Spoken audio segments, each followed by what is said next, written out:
What's up everybody, Dave here, and today officially marks the first week of being in the van for 6 months. So 6 months living in the van. First 3 months I did live in it while I was building it out, and it's a little hectic. But I had some time to reflect on all the cool places I've been to.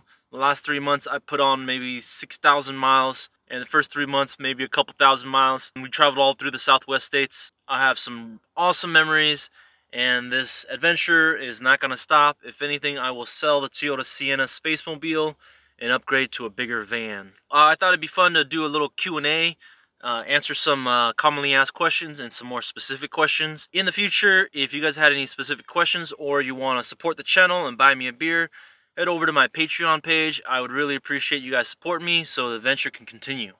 Alright, so let's get into some of these questions here. Alright, first one is from Lisa Colbert. Hi, just curious why you wouldn't be happy with front wheel drive, other than with most of them you have to pull out the engine to replace the clutch. I found they do far better in snow, ice than rear wheel drive. Of course 4x4 would be ideal, but anyone? Thanks. Okay Lisa, so there isn't anything necessarily wrong with front wheel drive. If anything, like you mentioned, it is less maintenance, and you do have a 8th passenger seat in this model, as opposed to 7 in the all-wheel drive model. Also, with the non-all-wheel drive model, you do get a spare tire. It is underneath the chassis, right behind the front seat here, the passenger seat. In the all-wheel drive version, they are equipped with run flats tires, which are terrible, and people always replace them immediately. All-wheel drive, I would like that just because it's better in the snow and in some sandy conditions. Might help you get out of some stuff or going up a steep driveway in some snow. That's the only reason. So Lisa, thanks for your question. Hopefully that answered it. Yogi, question, where do you park at night? 2-part answer. If I am boondocking, I can park wherever I want at night. I will leave a screenshot here of really good apps to use to find boondocking places. But yeah, that's where I park at night. If I'm boondocking, I'll just find some place that does not have a sign that says no overnight parking, and you're good to go. There's also public forest lands, BLM lands. That stands for Bureau Land Management. These are open to the public, so you can park there for up to 14 days. So that's where I park when I'm boondocking. In the city, I literally can park anywhere. Again, follow the rules on the signs on the streets. Don't park anywhere that has signs of street cleaning or no overnight parking. The general rule for van lifers, anybody in a van probably already knows this, but it bears repeating. Be respectful. Don't be trespassing. What you do is you pull in late when everybody's already asleep, and you take off before everybody wakes up. That's what I do, and you don't want to be hanging out in your van wherever you're parking, okay? You don't want to be loud. You don't want to have your laptop on. You don't want to have all your lights on. And please don't be taking out your lawn chairs and hanging out in someone's house. Imagine if the shoe was on the other foot. If you lived there, you wouldn't want a bunch of people living right in front of your house and causing a scene, making a bunch of noise, and a lot of trash, right? So be respectful. Let's share the place, all right? Be respectful. All right, Tyler. Dave, I just bought an 04 Toyota Sienna. Now I'm just waiting for some auto repair plates, and then I will start slowly putting it together. I was wondering if you could share your bed dimensions and if you could do a video on your specific solar setup and your electric usage habits. I want to power the same stuff as you besides coffee maker. Also, how's the diesel heater treating you? No smells, right? Tyler, thank you for your question. Congratulations on your new purchase. As far as my bed dimensions, it is 39 inches by 74 inches. Basically a twin-size bed. This is a memory foam that I basically cut into 4 pieces so I can swap out. As far as my electric usage habits, thing that runs 24/7 is going to be the refrigerator. I have lots of perishable foods in there, obviously. I think I use 45 watts, but I have plenty of juice. I have 325 watts up top, 300 amp hour lead acid batteries, and I also have an option to charge my house batteries through my car's alternator. I just have a VCR basic setup, really cheap, costs about $15. I'll see if I can put it up on the screen or not. It's just a switch, an on and off switch. Also benefit from that, besides charging your house batteries through your car battery, is that you can jump your car battery. So you turn it on with the engine off, and your house batteries is going to juice up your car battery. So if you happen to leave your door open, or you left your lights open, or you forgot your headlights, you can always jump your car, with your house batteries. So that's a nice addition. As far as the diesel heater, zero smells, zero issues. The only time it smells for a couple of minutes is when I open it to refill it, but it is I think it's 2.6 gallons or 2.6 liters. I'll have to double check, but that thing sips diesel. I could probably go out for 4, 5, 6, 7 days on it in one fill up. So that's pretty economical in my opinion. Zero smells. One thing I will mention is that on my last trip to Mammoth, my exhaust fell off somewhere. Just going through all the bumpy roads, it fell off. This is not the first time, this is the second time. I'm gonna need to buy a new one and tighten that bitch down. So Tyler, thanks for your question. On to the next one. Ty B, how does the lift with larger tires affect your gas mileage? Also, how far does the tire size affect your speedometer? So the larger tires is the #1 reason why my MPG is down. I would say down about 2 to 3 MPG. And I'm okay with that. I kind of knew already going into this that it's going to affect my MPG. It wasn't the added weight. It wasn't the lift. It wasn't the cargo box. It wasn't the aerodynamics that affected my MPG at all, really. Because when I took out all the seats, and they're captain seats, so they're big and heavy, I saved a ton of weight on that. And then with the build, I would say maybe the build is a little bit heavier than those seats. I don't know for sure. It didn't affect my gas mileage at all. Even with the lift, didn't affect my gas mileage. Even with the lift and all-terrain tires, didn't affect my gas mileage. It was when I opted to go with bigger tires, they are several sizes bigger, that's when I got a little hit on my MPG. So Ty B, thanks for your question. And as far as affecting my speedometer, I am going 4 miles faster than what my speedometer says. So I pay attention to my GPS, not my speedometer. Okay, next question. This is from Noli Novio. How do you connect to the internet when you're in the boondocks? I use Visible Wireless. This backpack is off of Verizon's network. It is their sister company. There is no brick and mortar stores. This is why it's cheaper. With the plan, you get unlimited hotspot. I repeat, unlimited hotspot. It is capped to 5 megabytes per second, but that is enough for streaming, watching Netflix, doing videos. Barely enough to upload, which is one thing I'm going to try and figure out, a faster way to upload YouTube videos, because it takes a long time, and sometimes the connection gets interrupted and I have to start over, which is why I'm not uploading as often. Another thing about Visible Wireless is it starts at $40, but if you get 3 people to jump on to your plan, it goes down to $25. And they don't have to be family members or anything. They all get individually separate bills. So you can post up somewhere on Reddit. That's how I did it. People will jump on in a matter of seconds. People will jump on so you can get that $25 deal a month. Imagine that, $25 for all you can eat, data, messaging, phone calls, hotspotting for $25, deal of the century, plus you're on Verizon's network. That's the way I do it. Next one, really Vinny Van. Okay, finally, thank you so much for this video, bro. I'm just starting on my 09 Sienna right now. Love the lift and tires. Are those 17-inch wheels? Also, can you access Wi-Fi when the car is off? That would be ideal for watching movies and uploading to YouTube. Thanks again, man. I want to do all that. Oh, yeah. Is there a way to clean up that inside ceiling where the max fan was cut? Gotta love that, cuz. Texas. All right, Texas, stand up. Thanks for your question, Real Vinny Van. Congratulations on your 09 Sienna. Yes, these are 17-inch wheels. These are the factory wheels. I will say that my size tires, these are 245 65 17s. They come, and with the lift, they come pretty close to my strut perch, so there is not enough room to clear cables, or snow chains I should say. There's 2 ways I can get around that. Way number 1 is either getting a different size wheel with a different offset to push that tire out a little bit to clear those chains, or just to get a little bit bigger hub-centric wheel spacers. These are a little bit controversial, but I'm not racing or anything. And as long as you get hub-centric that are specifically made for your bolt pattern, you should be just fine as long as you're not pushing the limit in your car. So right now, I'm literally millimeters away from fitting these snow cables on. So I think I'm going to get just a slightly bigger wheel spacer. As far as Wi-Fi, I think you just answered that with Visible Wireless. For the Max Air fan, I'm glad you mentioned that because that always bothered me. This is one of the many mistakes I made in this van. I cut the hole in the headliner before I installed this Max Air fan, and what I should have done was cut the hole within the lip of the Max Air fan. When you order your Max Air fan, it's going to come in 2 pieces, the fan itself, and then the part it screws onto. From the outside to the inside of the van, there is a lip to this outside trim piece that I should have cut the headliner smaller so the lip can cover it. That's one of the things I kind of screwed up on. So if you guys have any ideas to clean that look up, let me know, because I do want to clean that up. Also work on this area up here where the DVD player is to clean this area up. All right, Real Vinny Van, thanks for your question, and I hope I answered it thoroughly for you. Next question is from Linda Mena. Where you live? Where you live? If you said it, I probably did not hear it because I was taking notes from you. My home base is California. Next question is from Finay Bataramurung. Hopefully I didn't butcher that, but I know I did. This person writes, it's so big, amazing how you manage everything in your van. Your girlfriend, that's right, my girlfriend is awesome. Your bed, your kitchen, your rice pot, coffee pot. How about toilet? Toilet question always comes up. I think that's the #1 question that comes up.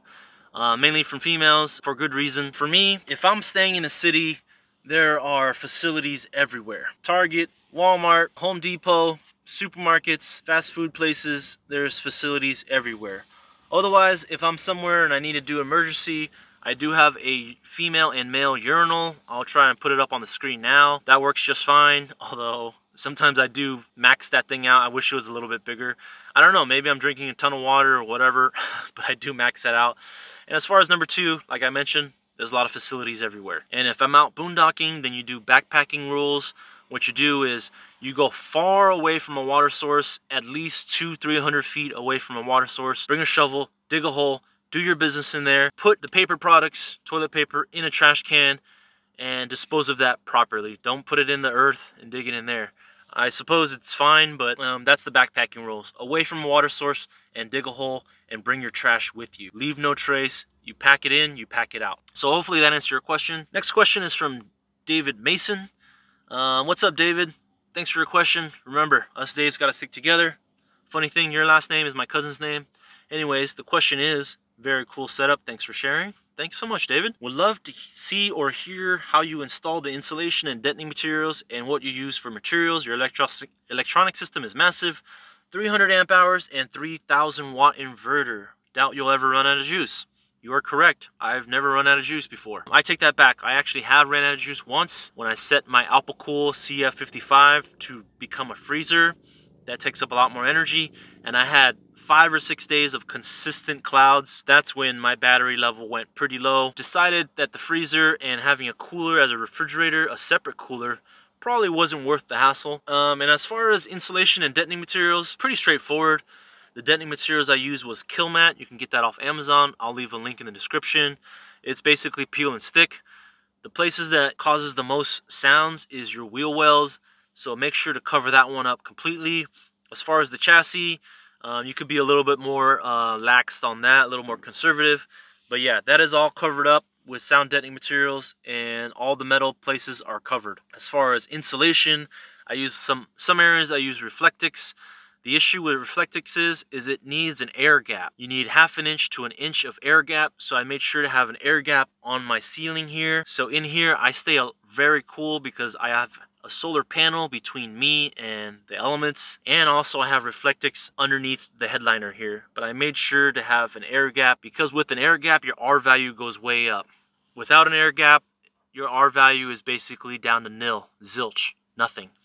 So what I use to have that air gap is I actually just cut a pool noodle, cut it in place, use double-sided tape, put that on, then put the Reflectix on. Make sure you have an air gap.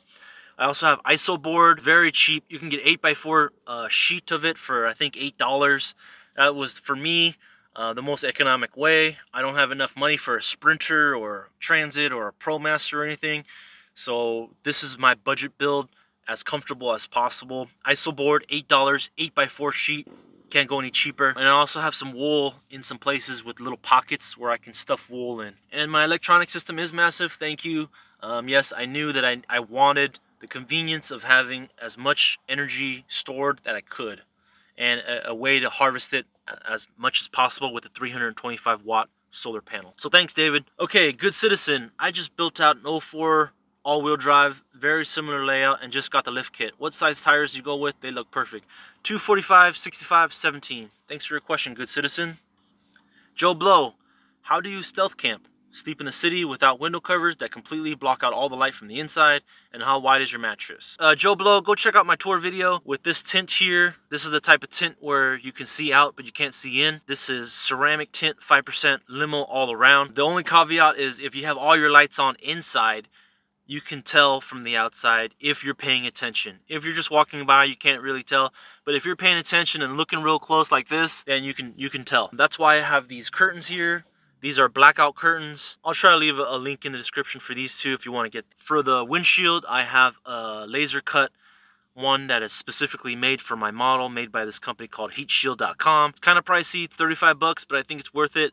It completely covers all the exact dimensions of your windows, and they actually also make them for all the windows entirely, so you can be completely backed out in here and do whatever you want in here at your own privacy. I am going to be buying one for the rear windshield here, just because my curtains is kind of a pain in the butt to put on and put off. It doesn't cover 100%, so I'm probably going to just opt and buy one of those. Alright, Joe Blow, hopefully that answered your question. As far as stealth camping, sleeping in the city, I think I've already answered this one. Okay, Tamaz Georgi. Main question is restroom. Where do you go? And then shower. But restroom is definitely the main question. Good question. That is always the first question people ask me. Again, I think I've already answered this. Thank goodness the gyms are open up again. So that's where I get a workout in. And I also shower there. I also swim and do all these things there. I really enjoy that. I pay for the membership so I can work out and shower there. But before that, I was using an on-demand hot water shower system. It has a built-in pump and a shower head, and you just connect propane to it. I'll put a link to that in the description and try and put that up on the screen right now. I will be doing an in-depth review on that, so stay tuned for that, guy. Next question is from Michael Danner. Dave, love the van in the video. Appreciate that, Michael. Since all your bed panels need to be able to slide in or fold up, are any of the panels actually fixed to the frame? No, they are not. Go check out my how to build a bed bench video. I went through that thoroughly. I used some leftover 2x3s, and they are just attached with clips, and a latch system holds it, and then they're clipped into place. The reason why I did that was for maintenance purposes. If I need to replace a piece or work on something or completely tear this apart, I wouldn't have to unscrew everything and it'd be a big hassle. All I gotta do is unclip it with a carabiner, take this whole thing out. Really simple. So hopefully that answers your question. I think that is all for the questions. Thank you so much for asking them. Again, hit up my Patreon page if you want to ask me a specific question. There is going to be behind the scenes photos and videos there, talking directly to everybody there and answering some of the more secretive questions that I may not want everybody to know. So on to the 6-month van life review. Here are some things I don't like. One is the front fascia of my maple wood here. I wish this would have been a little bit better executed. I know I wanted this to be the face and not the edges, so I'm going to be putting a trim along this edge here to make that a little nicer. Also, at the time of the build, lithium-ion batteries were really expensive. Now you can build your own packs, get them shipped from China. It's a lot cheaper. Not cheaper than lead acid, but maybe double the cost, not 5-6 times the cost. In the future, in my next build, I will be going with lithium. This is my first build. Lead acid has been just fine. Next thing, I wish I would have went with a DC to DC charger. It's a smart charger, so it would either switch between your alternator or your solar power, depending on which is providing more energy, and it automatically switches, so you don't have to go back and hit a switch and things like that. Now, it is 10 to 15 times more expensive than my battery isolator, also known as a VSR, but that ability to charge your batteries to full capacity and at a higher amperage than a VCR would be worth it in the long run, in my opinion. That's what's great about the DC to DC charger. They have the ability to charge your batteries all the way full without having to use solar to keep your batteries healthy. If you just had a VSR or a battery isolator, they are never able to fully charge your batteries. To have a healthy battery, you want to be able to charge it at full capacity and not always be at 60 to 70%. Next thing is, it's a little snug in here.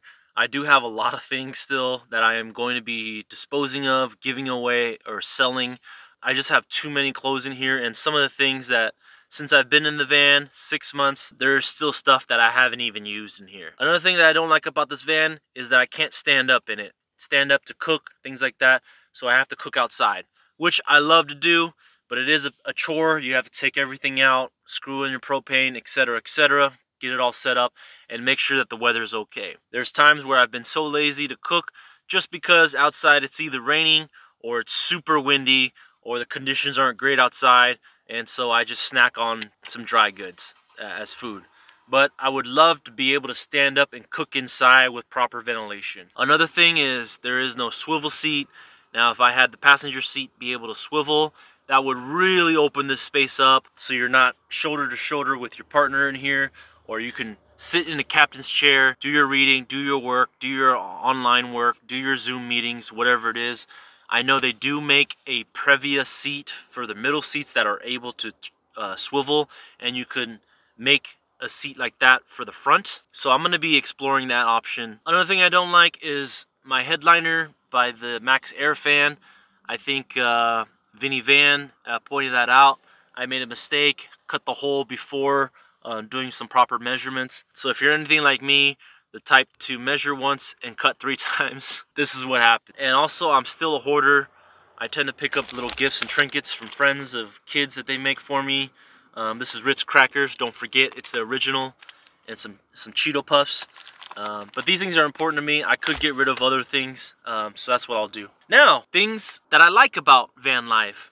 The freedom, the freedom, the freedom, the freedom. You are not attached to one place, one residence where you just go back and forth to. I lived about 20 minutes from the beach when I had my apartment, and I would never go here. I would never go here. I may have gone here just to surf a couple times a year, here and there, a couple bonfires, and that's it.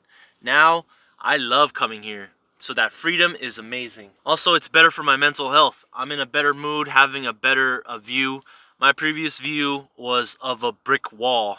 That was my view. When I opened my window, it was of the brick wall.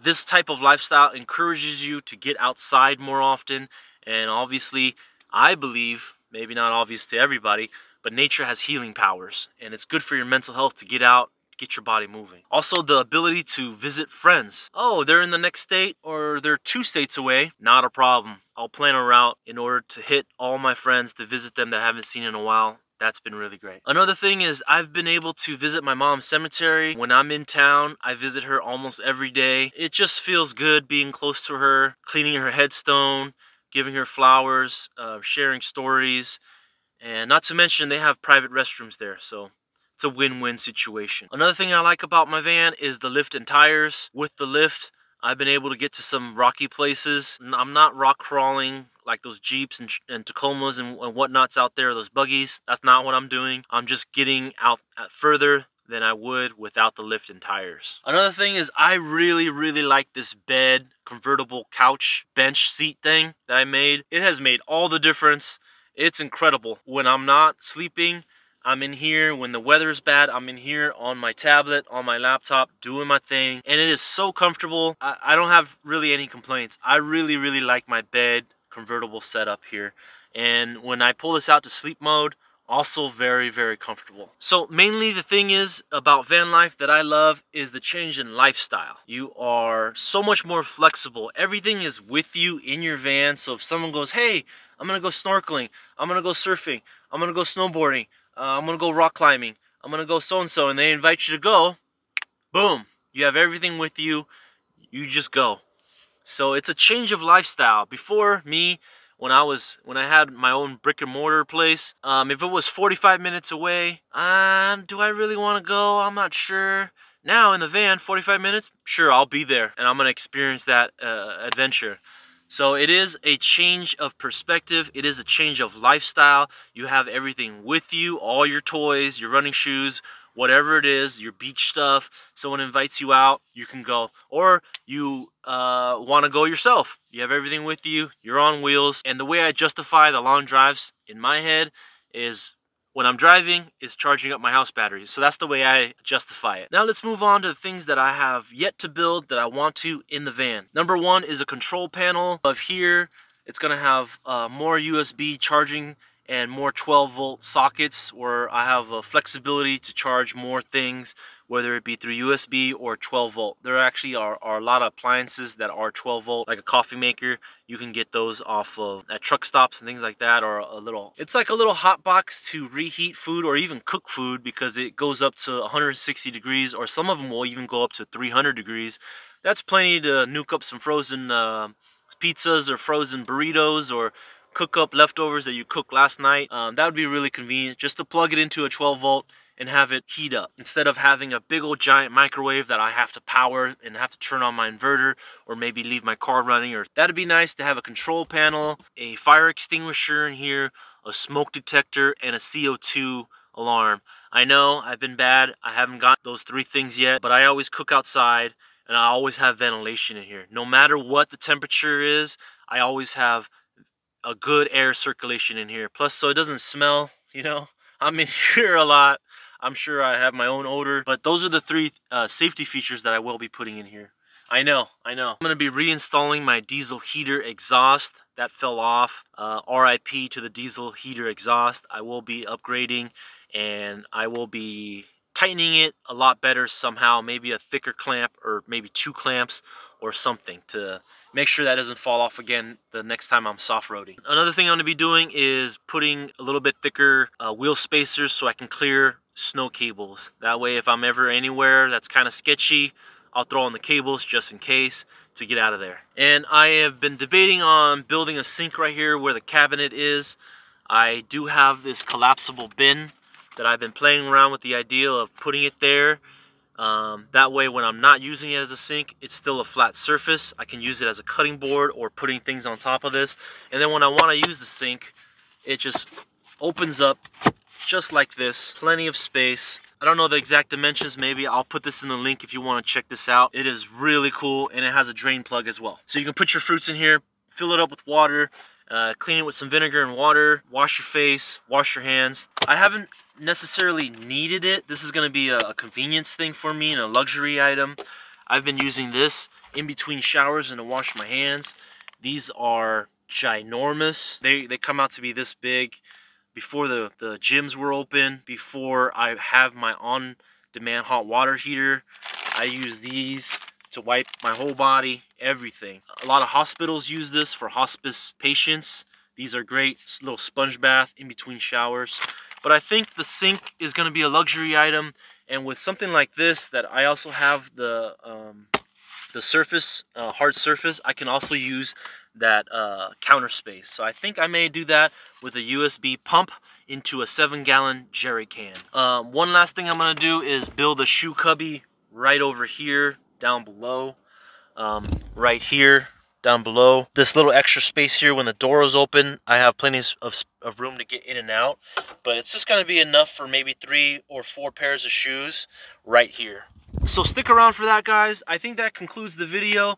Thank you so much. I hope I packed this video with as much information as possible, with all of your questions, things I like, things I don't like about van life so far, things in the future that I plan on doing in this build. I do plan on, I don't know, I have these fantasies of upgrading to a bigger van. I'm either thinking about a cutaway box truck or bread truck, or a U-Haul truck, a 6x10, or if I can go even a little bit longer, that would be great. Or a 2019 and up Dodge ProMaster 2500 159 wheelbase.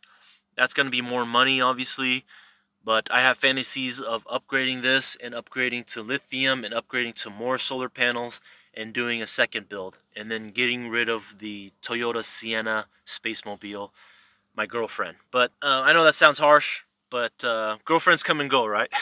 Just kidding, just kidding. But that's a plan for the future, guys. Keep in mind, I have a lot of travel videos of the Grand Canyon, the Great Sand Dunes, Flagstaff, Sedona, and a lot of other places that are already filmed. I just need to, and some of them are already edited. I just need to upload them. I also I'm going to have a review of my on-demand hot water shower system. It's called Boss. Really awesome. So look out for that video. Thanks again for watching, guys. Really appreciate it, guys. And Samurai Bow.